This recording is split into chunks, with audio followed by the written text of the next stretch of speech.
So firstly, it's important to understand at A level what we study in history. It's going to be broken up into 3 papers and a piece of coursework, all examined at the end of year 13.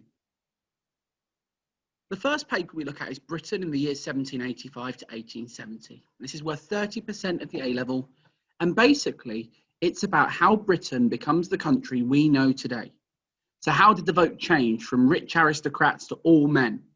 How did factories and industrialization make Britain one of the richest countries in the world? How were the poor treated? How did unionism start? And why was the slave trade abolished? Now, this paper has 3 questions on, and we look at Britain in a modern concept. Really, if you're interested in how Britain developed and grew during the Industrial Revolution, this is the topic for you. Now, we also look at the Unification of Germany, which is paper 2, 1840 to 1871. And this is 20% of the A level. And within this, we look at who were the Prussians.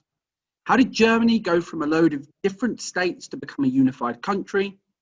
Who Bismarck is and why he's described as the greatest statesman?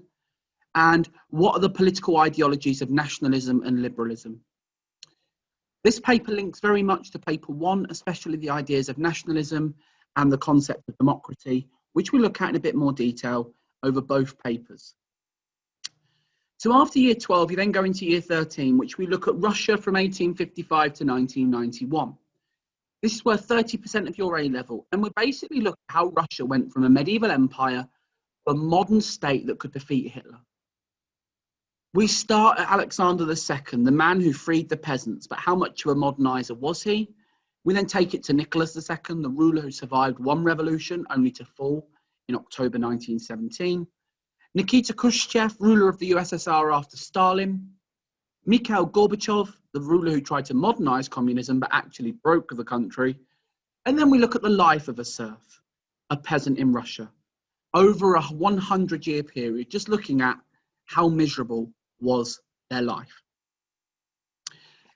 The coursework is a 20% extended piece of writing on to what extent was the Holocaust a long-term plan from the Nazis? Did Hitler have it planned from the start? What do different historians think about the argument? What do you think about this argument? It is 4,000 words, which is plenty. And if anything, our current A-level students will tell you it's quite a struggle once you start writing loads to actually keep it below 4,000. So our coursework, everyone does the same question. To what extent was the Holocaust a long-term plan?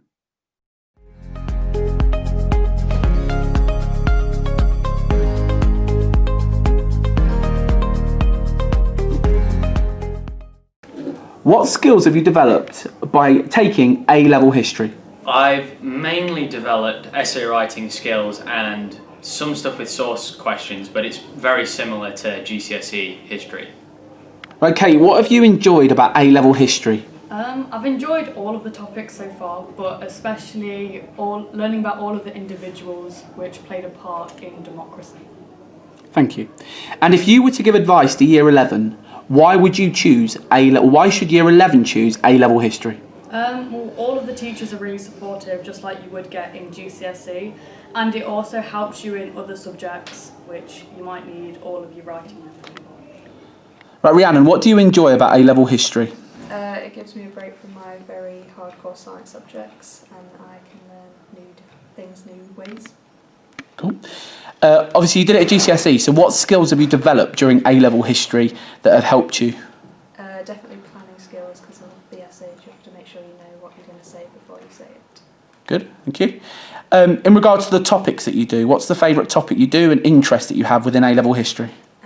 Definitely learn about the reforms in all the subjects. That's good. And if you were to give advice to Year 11s, why should you choose A-level history? It's a very facilitating subject, so even if it's not your first port of call for university, you can always fall back on it, because it's always going to open doors for you in the future. Well, I think the next important thing to look at is actually, if you do A-level history, where can it take you? Because a lot of people will ask this question.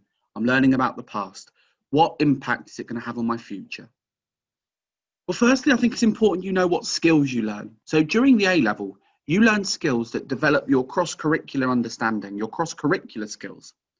The skills you learn in history can definitely benefit other A-levels, and this is because of your time management. You've got to manage your time well, your organisation well. The essay writing skills that you have at A-level history will benefit you in the other written subjects, sociology, psychology, etc. You learn to research sources, information and interpretations.